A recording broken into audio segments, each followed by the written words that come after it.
環球大戰線深入世界最前線，全球各地的觀眾朋友，大家好，我是葉思敏。今天節目我們會特別關心到的是，在伊朗的部分，穆吉塔巴下令濃縮鈾，他說絕不出境。再來就是伊朗的飛彈、無人機，現在根據了解已經全面的復活，美軍彈藥見底，軍售又喊卡，川普這時候不敢再打了嗎？今天就這些議題會一起來做關心。節目一開始，我們先歡迎在場來賓，清華大學講座教授張延廷張將軍。思敏好，大家好。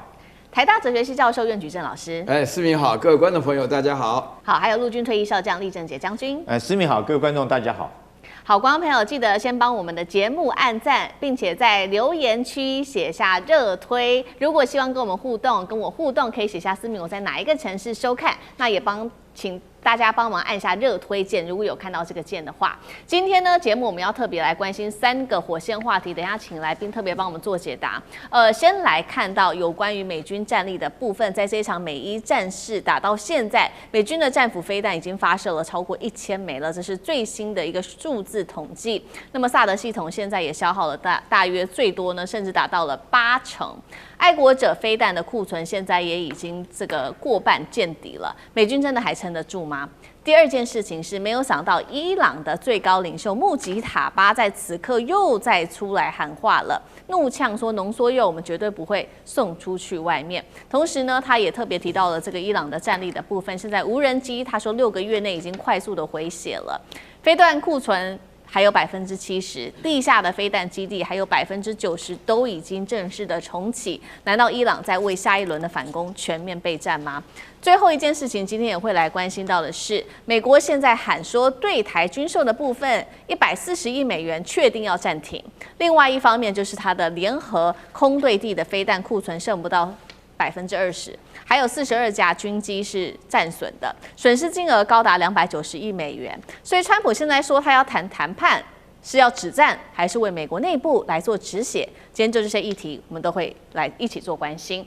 我們先來看到的是伊朗的最高領袖這來自於路透社的最新爆料，穆吉塔巴下令說濃縮鈾絕對不得運出國境。大家就在看說，穆吉塔巴你的底氣到底來自於哪裡呢？那麼西方媒體特別做了一個披露，整理的是 CNN 跟紐約時報2個媒體特別一起整理起來的這個數據顯示，伊朗的軍工體系因為正在快速的恢復，給了穆吉塔巴更多的底氣，包括在無人機的產能上，最快6個月內就會完全可以恢復。再來就是飛彈的庫存仍保有70%戰力，機動的發射車現在有70%正在正常的運作當中。再接下來包括了地下的飛彈基地，還有90%恢復運轉當中。也代表了一件事情，就是美國過去說要癱瘓伊朗，現在看起來根本就沒有做到這樣子的一個事情。來自於美國情報圈，現在更擔心的是，伊朗接下來會做的事情就是透過無人機海的戰術，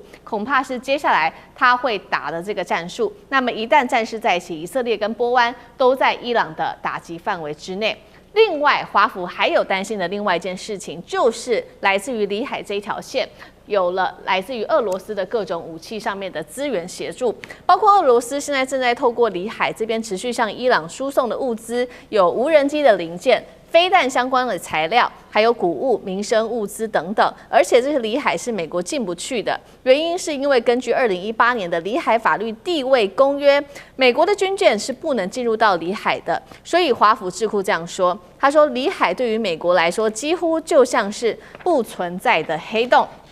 節目一開始特別要請教苑老師了。我們先來看到穆吉塔巴下令的這個濃縮鈾，他說絕對不會送到國外去。那麼伊朗是真的有足夠的底氣去喊這樣子的一個話嗎？再來就是里海的生命線對於伊朗的軍事能力有多大的提升？苑老師怎麼看？我覺得這裡頭的話呢，穆吉塔巴的個感覺上呢，就是從這句話裡面已經知道他的確是一個強硬派啊，因為說呢，伊朗的濃縮鈾絕對不往外送的時候呢，原來最早先是伊朗可以談的。是在談的。原來他們所有的這個談判的協議當中的話呢，就有。那麼最不能夠接受，完全不能夠接受任何的濃縮鈾沒有送出去的話呢，不是美國，是以色列以色列會面對直接的威脅。那麼現在的話呢，我覺得呢，你剛剛問到我說伊朗有沒有這個底氣的話呢，我覺得呢，伊朗有2方面的底氣。但是還有一個最重要的一個底氣是第3方面。前面2方面的話呢，伊朗自己的飛彈也好，無人機剩60%，飛彈的話呢，除了制造能力的話呢，還有70%。另外，飛彈發射器的話呢，據說呢也有65%。那再加上他們地面上的話，地底下的制造武器的這個能力的話呢，沒有受到美國狂轟亂炸的減損，所以這是第一個。然後第2個的話呢，伊朗呢面對了這個霍爾木茲海峽的控制當中呢，會底下有這個袖珍潛艇，然後上面的話呢，影響到這個世界的經濟，也構成了一個談判的王牌啊。那麼這個的話呢也是非常重要，也導致說它的這個濃縮鈾的話呢，大家都知道嘛，伊朗本身要生存，經過這一次的攻擊以後呢，確實是把美國看穿了。然後這個第3個部分的話呢，就是裡海，大家要知道，伊朗長期來受到了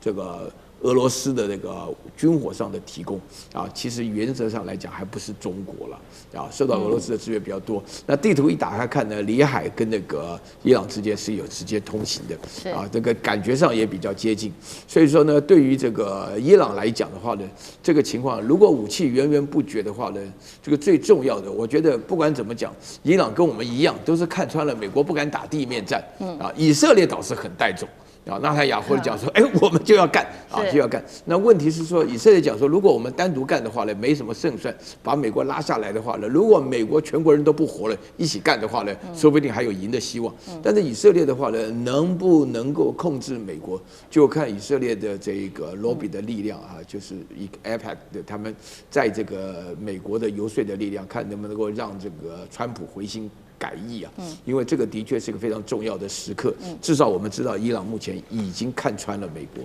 好，一方面美國也是迫於現實，不管是在軍事上面的壓力，或者是在成本上面，非常的燒錢打這一場仗。那另外一方面，剛刚說了，這個穆吉塔巴現在又喊話，說他還會再繼續打下去，可能會再做報復。再來就看到伊朗的戰力正在快速的恢復當中，真的有可能打這一場持久戰嗎？那酈將軍又怎麼評估？我們經常講打仗打後勤，內行的人是看後勤。後勤有哪幾樣呢？第一個補給，第2保修，第3衛生，第4運輸哈。那大概有這4大個項目。那我們從這4大項目來看看，這個停戰開始4月初停戰到現在這2個月，伊朗做了什麼事情？第一個我們看補給哈，伊朗第一個補給就是你東西沒有的話，你怎麼樣這個運來？那我們第一個看到伊朗在這場戰爭裡面，它的戰力保存做得很好。所以它很多的這種，包括它的導彈，包括它這個導彈的發射架哈，甚至於無人機，我們都知道它儲存在它的洞窟裡面。那美軍對它轟炸大概只是炸到洞口而已，對裡面的設施影響都不大。所以第一個哈，在這個方面來講，它自己本身因為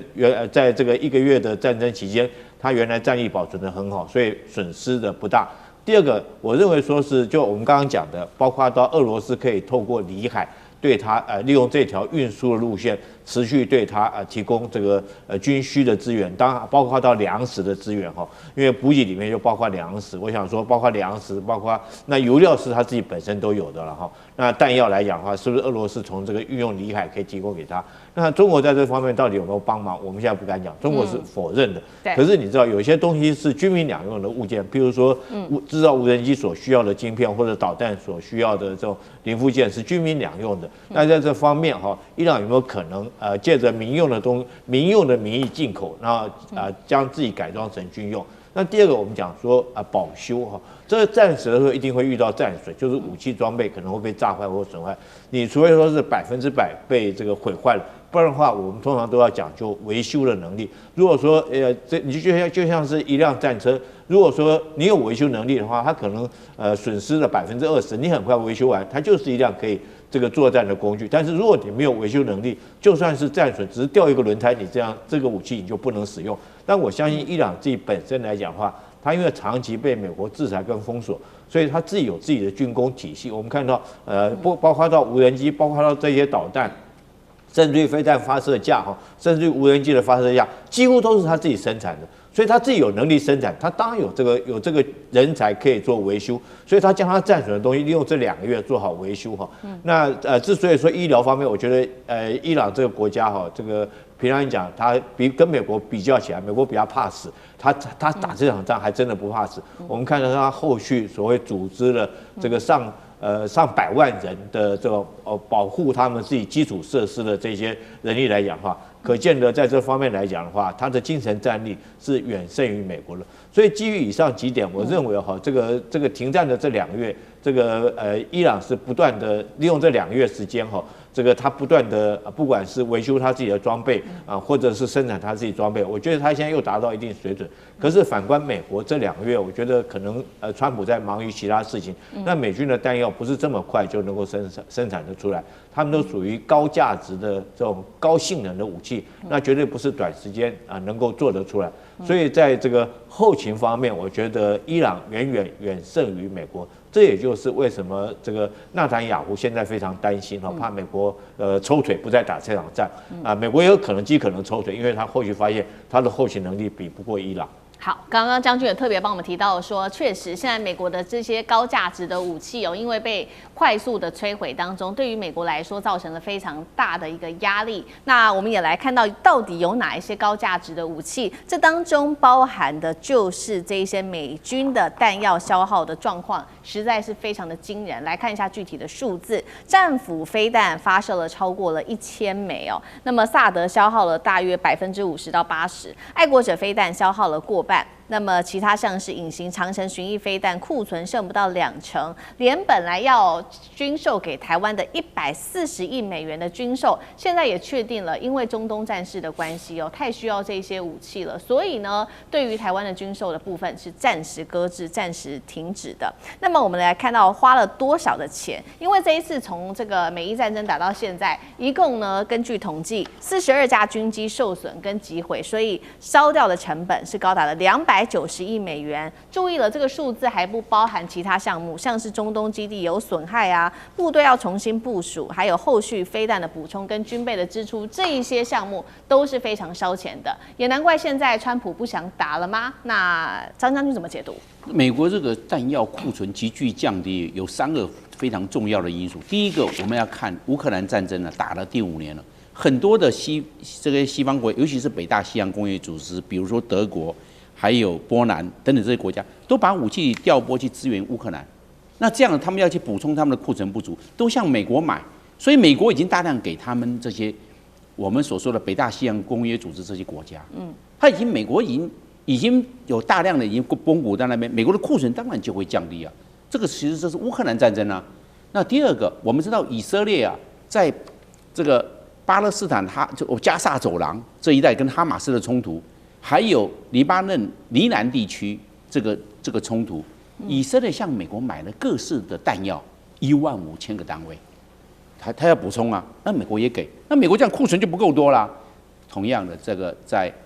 這個伊朗的4天戰爭，美國大量消耗，那一大量消耗，真的庫存就要見底了。因為你們這個烏克蘭戰爭在用，這個以色列跟這個巴勒斯坦冲突在用，那現在他又在這個從2月28號打到4月初，總共40天，你這樣子，美國彈藥庫存真的就見底，而且都蠻貴的嘞。你看那個薩德系統愛國者的飛彈啊，一枚就是300多萬美金，換成台幣就是1億啦，很好記。都是價值不菲耶，所以美國要去想到還有2個這個重要因素。第一個，這個伊朗一半以上是山脈，然後另外40%呢是高原地帶，真正的平原跟那個河谷可以適合耕種的10%。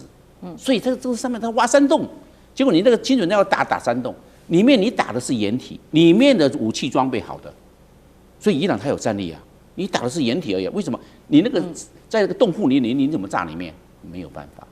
所以這個伊朗的這個地形戰略，它是有戰略優勢，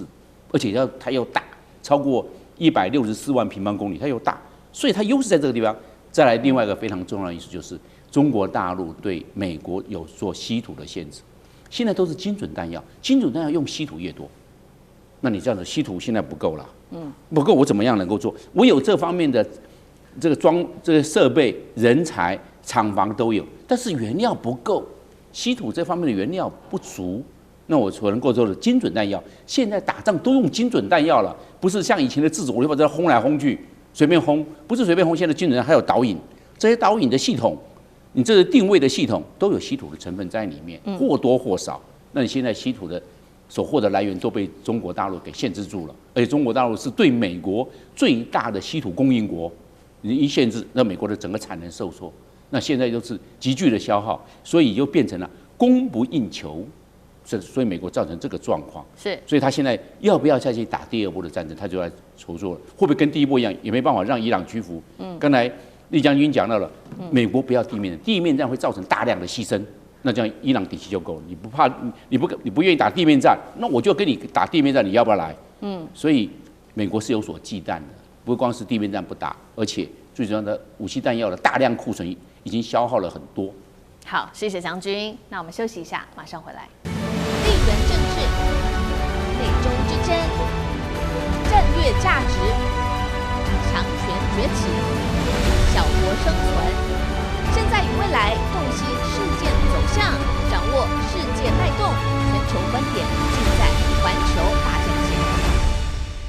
好，纯軍事消息，今天帶觀眾朋友來關心到是大陸的004航母，現在傳出最快時間呢，就是在明年就會正式的下水了。今天呢，我們會來就細節來看看它的戰力曝光，據傳超過美軍的福特艦。觀眾朋友可以聽一聽我們的評論，並且呢，如果您認為真的有機會超越美軍的福特艦的話，可以在留言幫我們寫下1。如果您覺得說不太可能，可以在留言寫2，來跟我們做更多的互動。另外一方面，今天還會關心到是日本的鹿兒島這邊現在開始部署了提豐跟海馬式系統哦，難道日本正式成為抗中對於美國來說抗中的第一線嗎？今天就這些議題會一起來做關心。好，大陸的海軍戰力現在說更上一層樓的原因，就是因為004航母的建造現在說已經完成了70%了，預估年底上基本就可以完工，而最快2027年就會正式的來下水服役了。如果真的開始服役的話，將會成為人類史上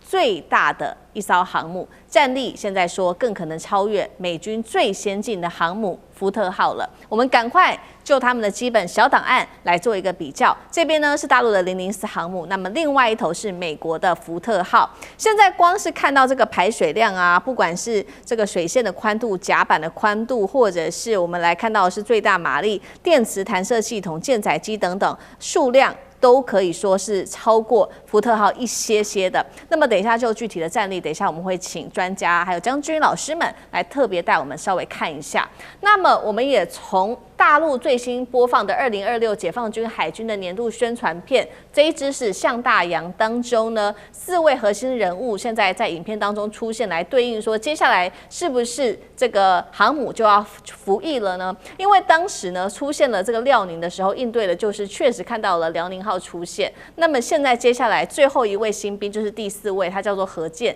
難道大家就在暗示說，是不是這影片暗示下一艘航母就是何健呢？好，等一下我們都會一起來做一個比較詳盡的分析。以目前曝光的004航母來看，它的規格戰力到哪一種程度，真的可以跟美國的福特號來抗衡嗎？那張將軍怎麼看？我認為，有後來居上的可能性比較高。我们可以從幾個地方來看，現在做這些大型的航空母艦呢，中國大陸已經走向模組化了，不是像以前這樣焊接連接起來然後成型，它沒有，它這一段把它出來，這一段就是它模組，那不是像以前的零件化，都零件化，現在是模組化，系統艦、組合艦，通通一起來就速度就快了，不是它以前是有分解動作，現在是組合動作，所以就快。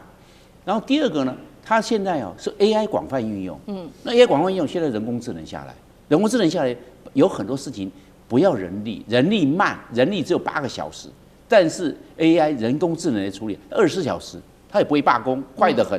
就交給這個人工智能 AI 來做吧，其他才必要整合的人來做，所以它這樣子變成 AI 跟人力兩個搭配在一起，那麼速度會變快。為什麼感覺到速度會快？美國那做航空母艦呢，那是一步一步來。中國大陸另外一個就它的特色啊，它是跳躍式。你看，尤其在彈射系統，美國是用蒸汽彈射，然後才電磁彈射。中國大陸我不要從來沒有一艘航空母艦是蒸汽彈射，直接電磁彈射了。而且美國是中壓交流電，中國大陸有中壓，因為交流會不穩定，會對系統的精準度是沒有那麼精確，我直接中壓直流，因為直流的它電力是供應速度是非常穩定的，對裝備是有幫助，然後可以調電流的強弱來做針對这個彈射系統的彈射飛機的重量所需求來做調配，又不一樣。它所以中國大陸不是按部就班，它是跳躍式，直接就彎道超車，直接就不要了，其他就不要，直接要用最好。第三個，我認為它有前面3艘的經驗，有遼寧號，有山東號，有福建號，各方的艦通通整合在一起，就知道我要做的是什麼樣的航空母艦。這是我第4艘，那絕對是核動力。為什麼？因為核動力它的 power 才夠，電力才夠。如果是一般的柴電的這種傳統動力的話，它的發電量不夠，因為電子彈射要瞬間要那個，我們知道電壓要匯聚到它所需要的這個電壓量。那你這個柴電就會有這方面的限制，但是核電沒問題。而且核動力航空母艦是沒有里程限制，1萬公里、2萬公里、3萬公里都可以，因为它核動力啊，不用帶那麼多的油出去，它就變成為什麼飛機說要100架了？因為它整個油庫都不用了。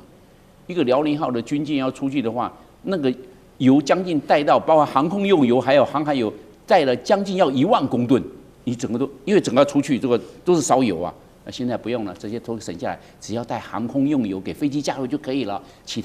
他我是核子反應堆、核子反應爐，其他的空間通通省起來。那這樣我可說可以存放更多的飛機。那我這樣的話是不是變成事半功倍？一艘航空母艦可能就抵以前的1.5艘，是這個樣子，它戰力才增加了。是。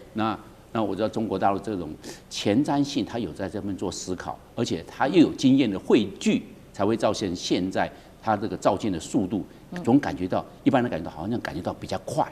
是這個原因在這個地方。好，我們現在看到這個004航母哦，相較於美國的福特號，非常有極大的可能可以後來居上。那另外一方面也有模組化的這種發展，讓它的造艦速度非常的快。當然，連美國軍方都自己承認說，已經對美國造成了嚴重的威脅。那川普另外一方面，他說他想要造這個川普艦嘛，他說呢，1年要造1艘。但是大家還記得嗎？他前陣子才撤換掉這一位是海軍的高層，因為他不滿說你這個造艦的速度太慢了。那這確實是美國現在內部很大的一個問題。那有沒有可能川普艦如川普所預期的每1年造1艘？那苑老師怎麼看？這個川普這個人呢，跟一般人想法不一樣。一般人的話呢是日新月異啊，力求進步。川普的話呢是力求退步啊，這個感覺不一樣啊。首先的話呢，我們這個軍人，雖然我沒當軍人哈，但是我們男孩子都喜歡看戰爭的歷史。大家都知道大和號跟武藏號是怎麼成的嘛，那就是戰艦嘛。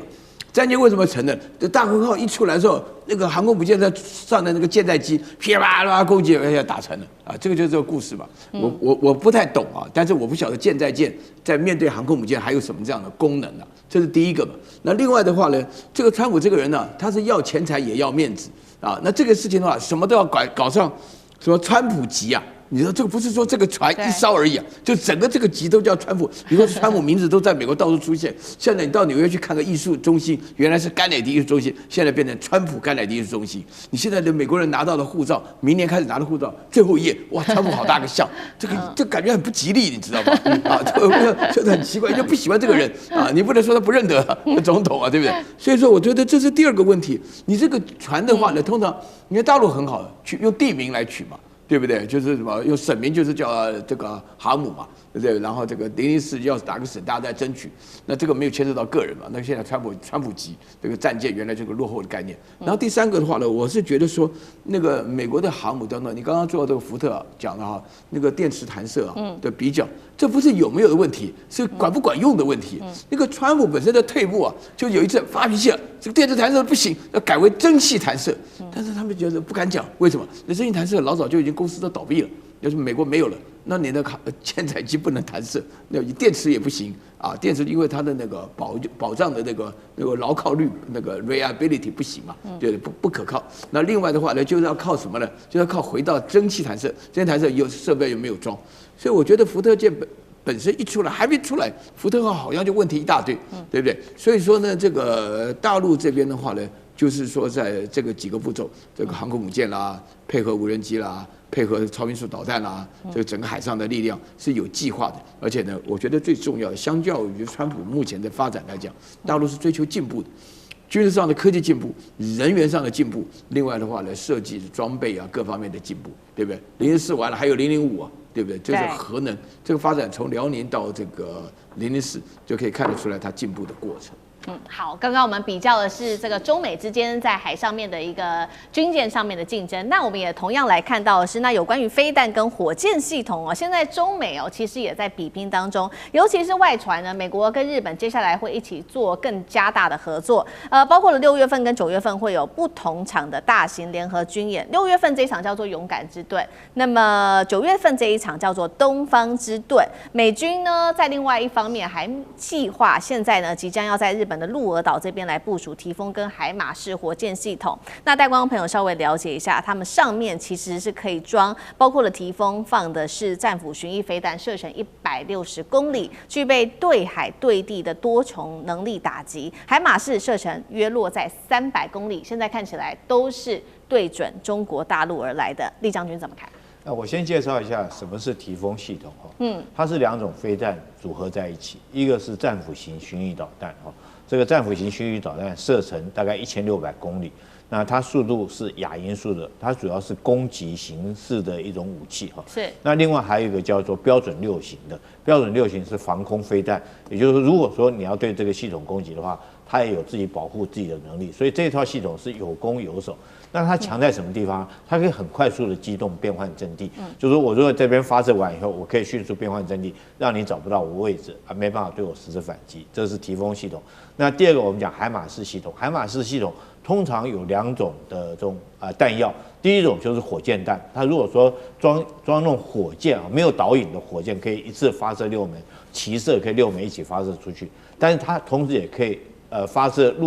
美國的陸軍中程戰術導彈它射程就到300公里，可以說這2種武器，不管是提豐或者是海馬式，都屬於攻勢武器，就是它是可以攻擊的。那美軍這是很明顯的它這個其實不只是6月份的勇敢之盾，9月份的東方之盾，事實上我們這個月初，他在跟菲律賓也搞一個肩並肩的軍演。肩並肩軍演地點就是在呂宋島，就是巴士海峽的南端那個位置，所發射的武器也是海馬式，也在這個地方部署提豐系統。所以這一連串你看下來，很明顯的就是在借着第一島鏈想要封鎖住中國的海軍，讓他不要出第一島鏈。那這很明顯的美國這個舉動跟中國我們剛剛前一段這個張將軍跟苑老師所講的這個。大陸它這個準備建造最大的航母這個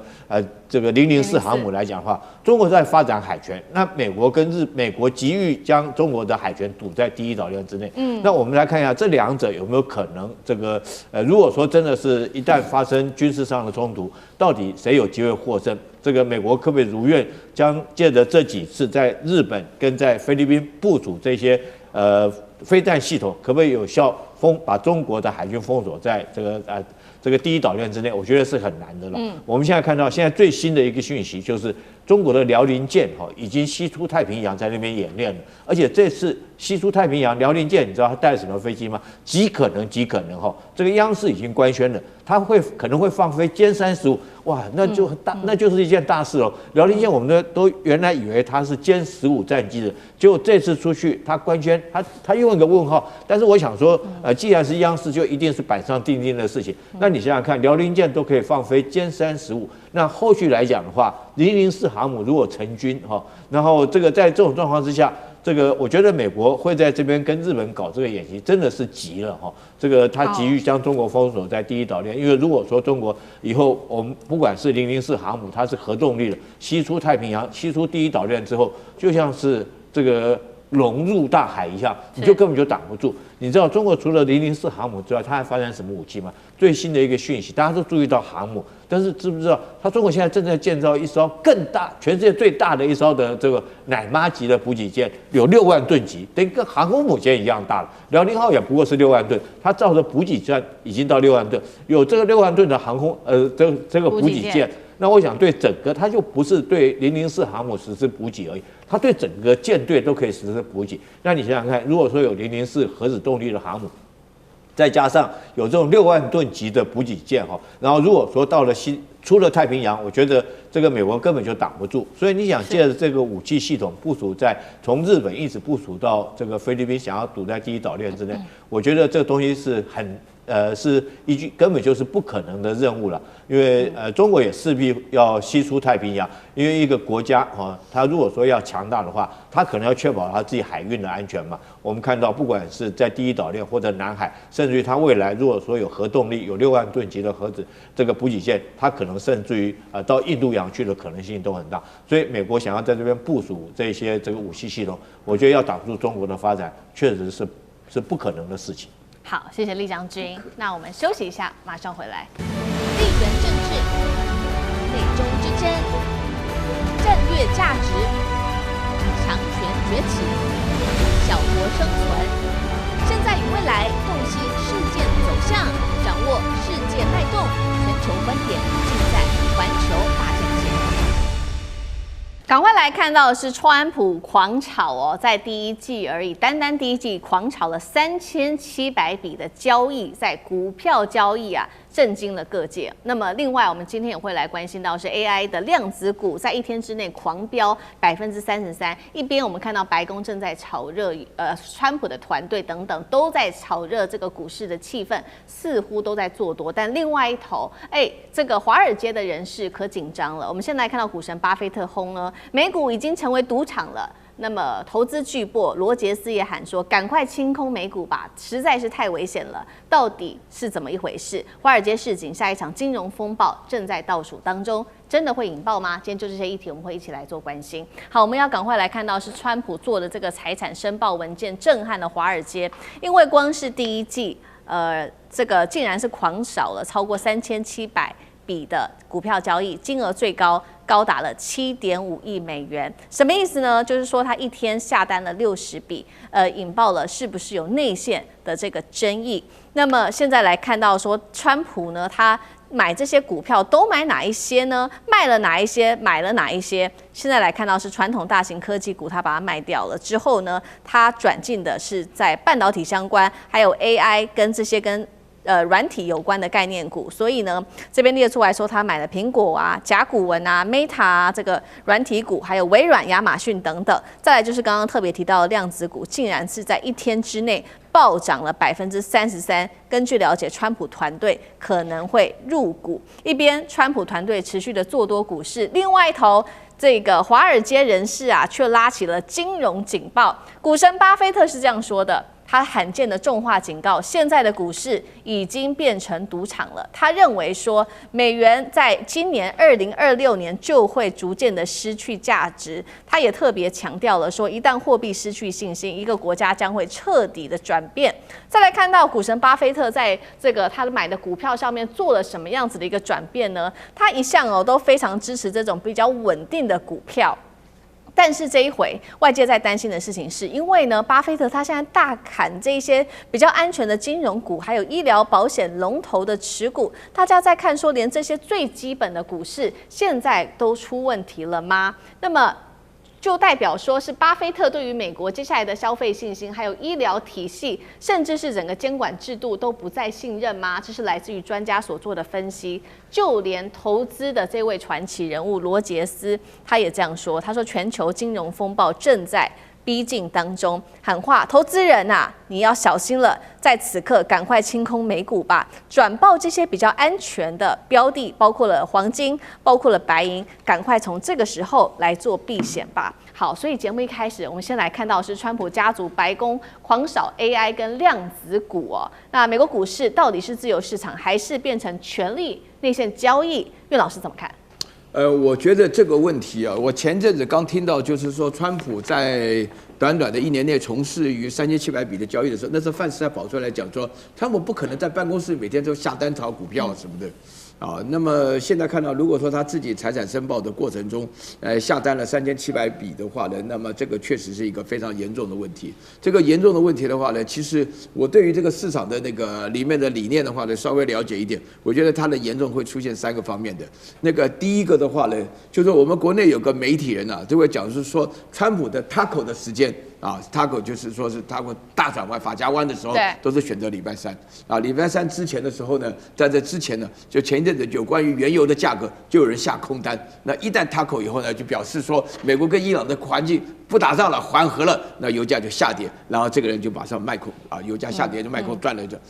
賺了多少錢都算得出來哈。那麼就很懷疑這個，很多人就很懷疑這個川普是有搞內線交易，內線交易是非常不道德的哈，因為在市場中你賺我就賠，我賺你就賠，所以內線交易就不公平。市場原來假設是應該最公平的，在最不公平的環境中出現了不公平，而且非常好查。然後第二點的話呢，川普本身的身份來講的話呢，又愛亂講話，他自己搞了個 Truth Social， 那麼一天到晚亂發消息，他知道他每次發一個消息的話，就是會影響在那邊的市場啊，對不對？因為川普也突然講說我想打日本，然後日本市场就會完蛋了，你知道吧？所以在這種情況下，他自己的權利，因為我們這個市場之所以公平的原因，是因為有權利的人要維持，英文叫 impartiality， 就維持公正無私啊。然後第三個問題的話是，他幫大家選股，你看川普賣掉大型科技股，選的全部是台灣這幾天市場紅的股票。然後現在的話呢，那個低位啊，大家知道那個這個 AI 加上量子啊，因為我最近跟人家在合寫，我們預測未來的量子社會發生什麼事情啊。那麼這裡頭的話呢，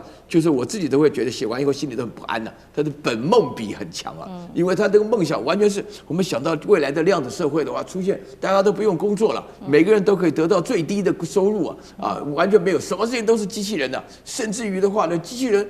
因為透過量子再加上 AI 的感覺，覺得量子是計算的速度 ，AI 的是計算的質量，所以質量加速度的話，解決所有的問題，那個時候機器就可以生小孩了，我們人就啥事也不用幹。所以你在這種情況下，這個川普的話呢，我覺得哈，這是個非常嚴重，他把社會風氣帶到投資啊。所以說美國這邊的話，巴菲特啦、羅傑斯啦、達里歐啦，所有在市場的名人呢，都會發覺這個不太正常。為什麼呢？因為市場的發展是要跟人民的生活水準同步的。那我們現在的話呢，確實是，尤其是我覺得美國的股市直接反映在台灣的股市。最近如果說大家了解參加股市的人，像我們現在上班都不用堵車了，大家都等到9點以後在家裡就看盤就好了。這個的確確是它影響了全世界的這個整個風氣，而且很多人現在都講話就是告訴你說，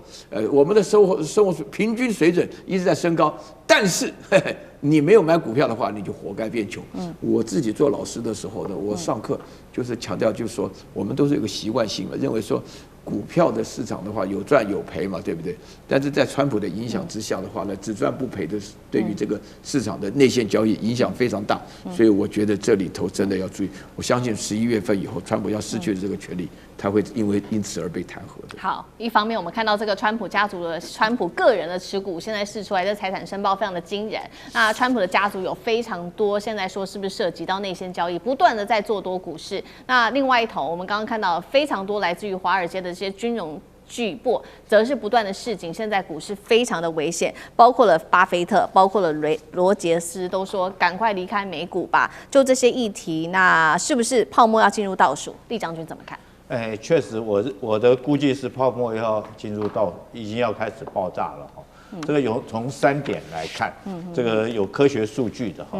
第一點來講的話，這個美國 GDP 的成長，因為最近美國股市很熱，經常動不動已經創股市的高點，好像今天又創新高了哈。在這種狀況之下，事實上美國 GDP 它成長，其中有3%全部來自於科技股帶動的哈。那到底哪些科技股呢？就是川普炒的這幾隻嘛，蘋果、甲骨文、Meta、亞馬遜、微軟等等哈，有93%。但是哈，真的是這個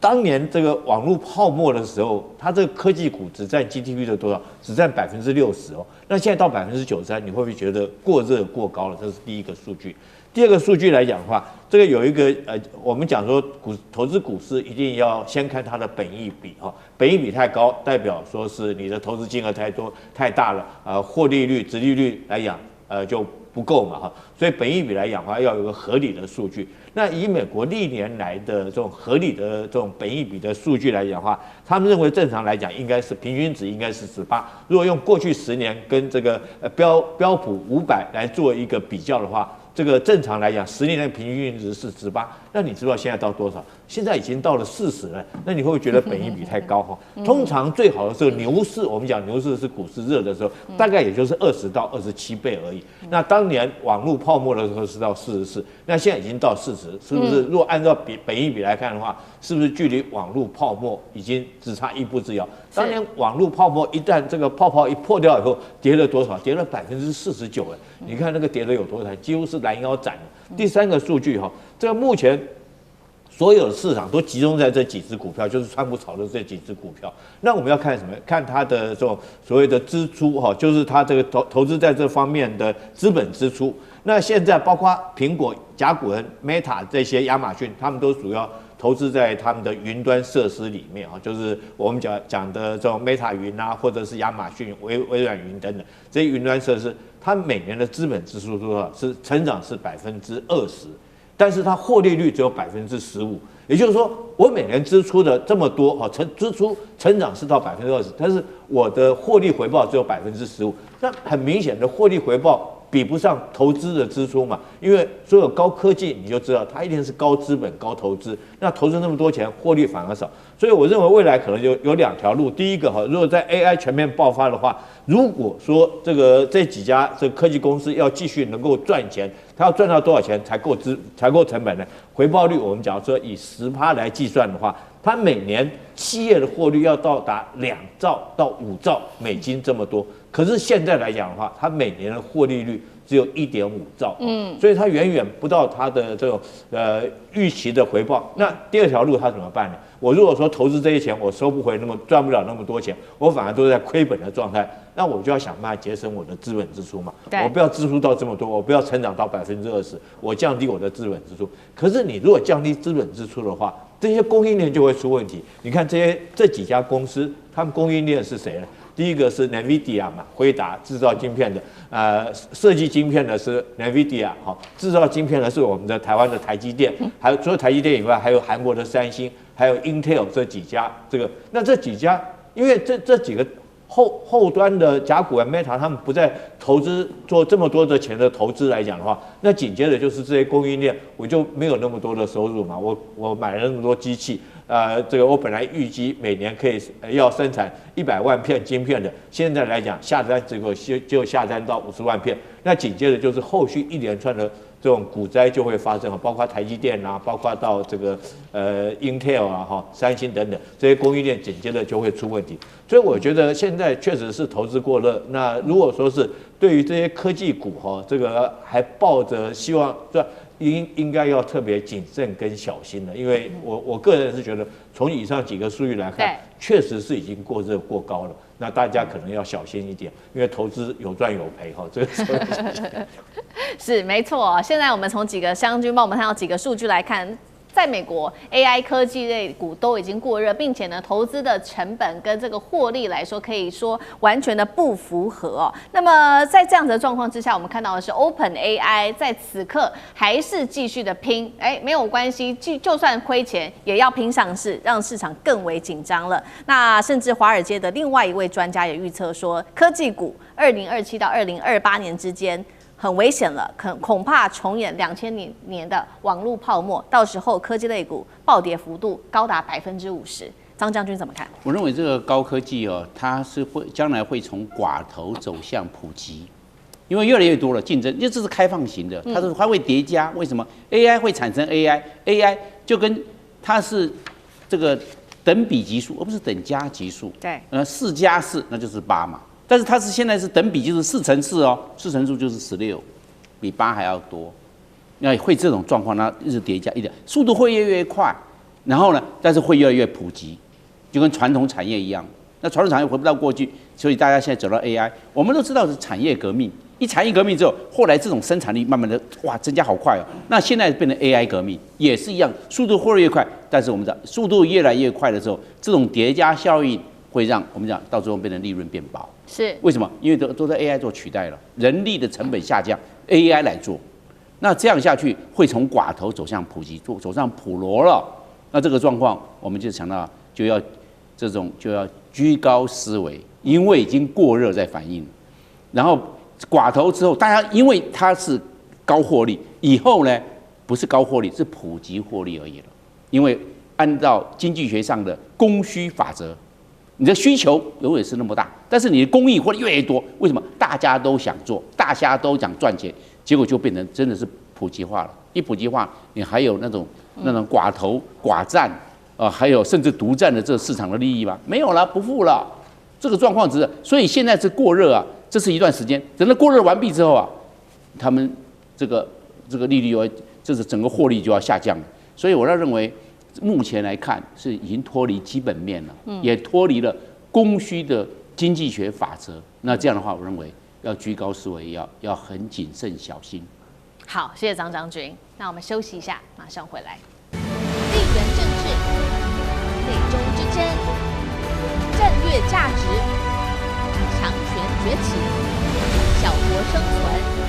現在與未來洞悉事件走向，掌握世界脈動，全球觀點盡在環球大戰線。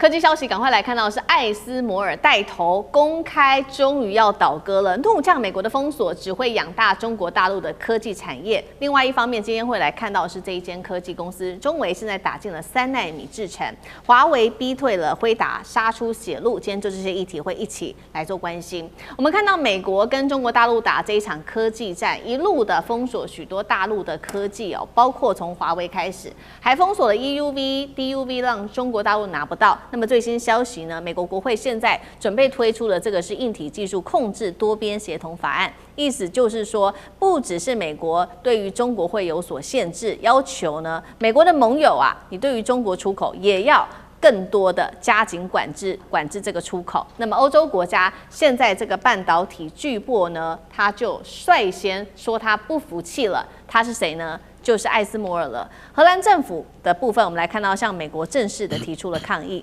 艾斯摩爾在此刻開始意識到了，就是因為你美國親手不斷的限制中國大陸，甚至要求艾斯摩爾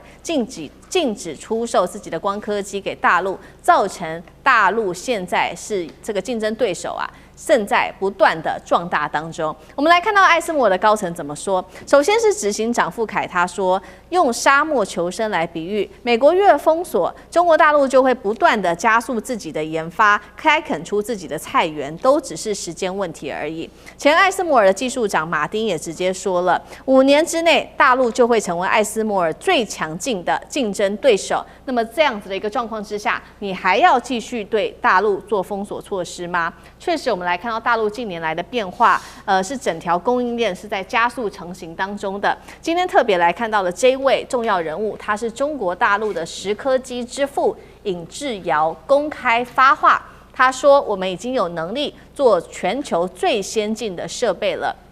他的底氣來自於哪裡呢？我們要來看到，他現在已經正式的切入到3奈米到5奈米的節點，這是來自於他的蝕刻設備哦，打入最先進的3奈米、5奈米了。他也說呢，中芯國際也直接跟我們下單了，一買就是採購800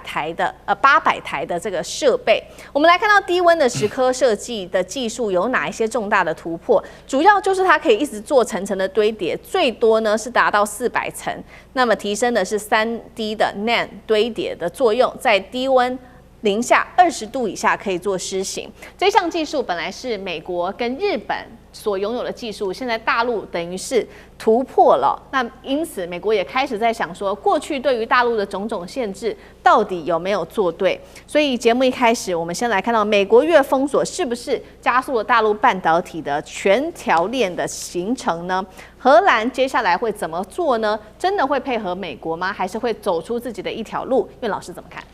這個大家看得非常清楚啊，就是美國政府裡頭制定政策的人啊，是違反這個自由交易的原則。然而這些實際上從事這些技術的人啊，包含這個黃仁勳啊，或者說是蘇姿豐啦，或是這個傅凱啊，這些這個艾斯摩爾的這個 CEO 的話，他們是覺得說這個技術啊，就是要強調是屬於這個自由流通的原則。那我剛剛稍微跟大家強調一下，這個傅凱啊，他也就是艾斯摩爾的 CEO 啊，他講了什麼話呢？他講說在目前為止啊，有關於這個光刻機啊，不管是 DUV 或者 EUV 啊，那當然是荷蘭最高級的是 EUV， 還有更先進的。那麼他們目前的話呢，所製造出來的芯片的話，是這個求大於供啊，就是說是大家需求量非常大，所以说现在这個是一個擴張領土、佔據你的影響力的機會啊。那包含黃仁勳的 NVIDIA 的話呢，它的這個生態叫 CUDA， 也是希望借這個機會讓大家能夠習慣於用他們的產品，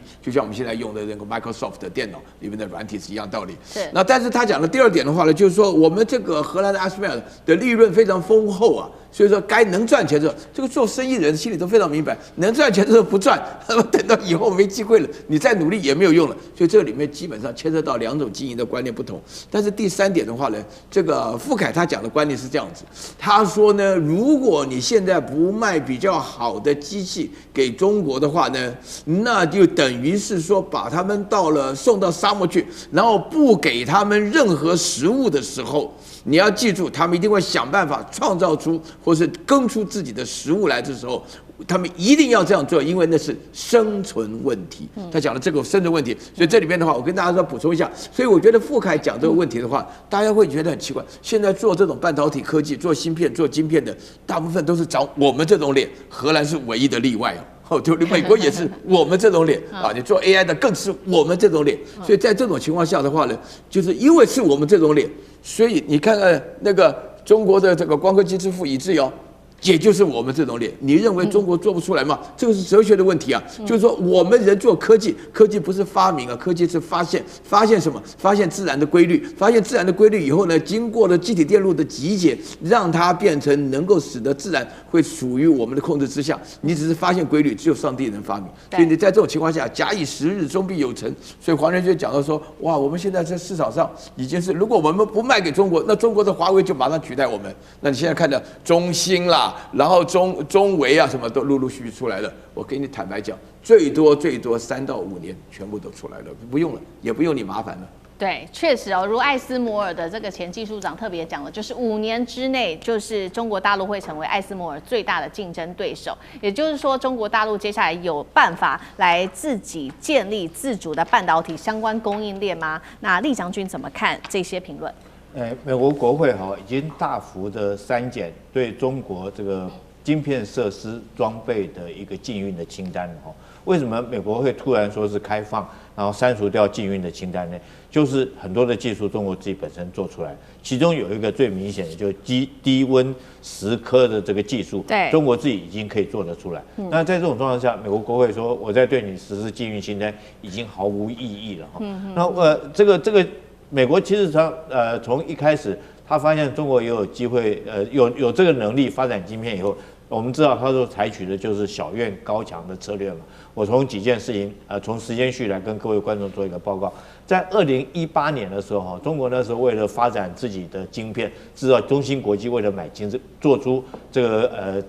先進的晶片他去買了 EUV 的，跟艾斯摩爾買了 EUV 光刻機。但是後來被美國攔下來，不准你賣給中國，所以中國那時候就沒有 EUV 它就不可能生產先進晶片。但是那個時候還給 DUV， 那中國利用 DUV， 它居然原來認為只能做出28奈米成熟製程的，但是中國自己本身利用這個 DUV 重複曝光的技術，雖然說是良率可能比較低可是它因此而也做出來所謂7奈米的晶片。大家還記得嗎？在2023年的時候，那個華為它的 Mate 60做出來以後，大家嚇一跳，美國嚇一跳說你怎麼可能做出這種7奈米的晶片？我不是對你禁運這個光刻機嗎？那你怎麼可能有7奈米的 Mate 60用的是7奈米的晶片？所以那是證明。後來大家去猜半天，研究半天，後來沒想到中國居然是用 DUV 這個做出來的。那所以因此這個美國也叫艾斯摩爾開始對 DUV 也要管制。对。所以艾斯摩爾人家會講這種話嘛？你如果一直對他管制，他到最後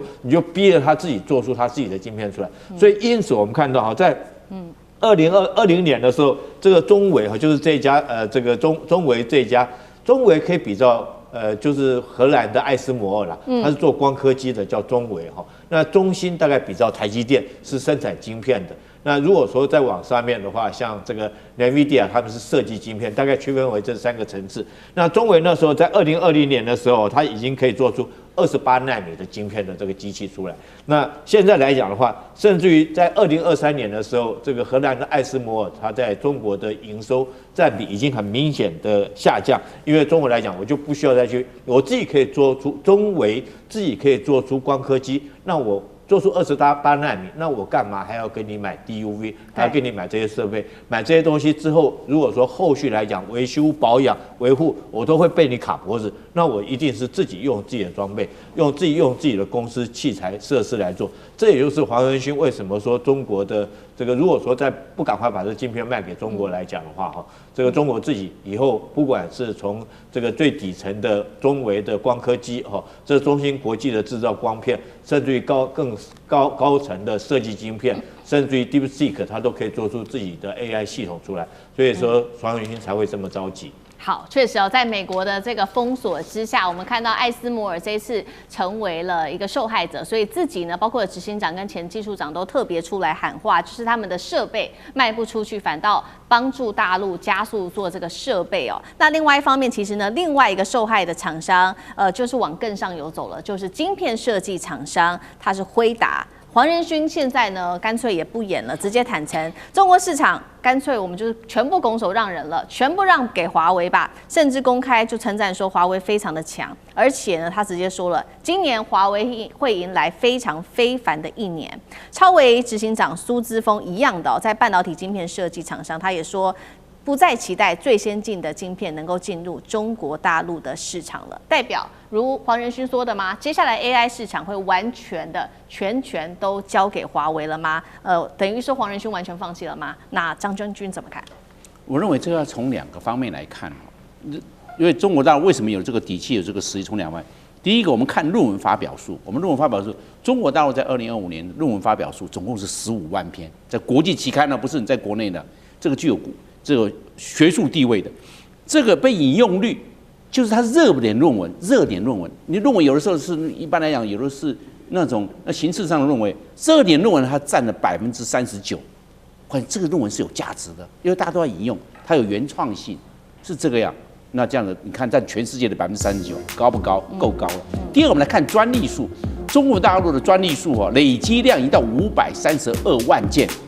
530，當然有的專利是也普普的，這不具有這個經濟價值商量。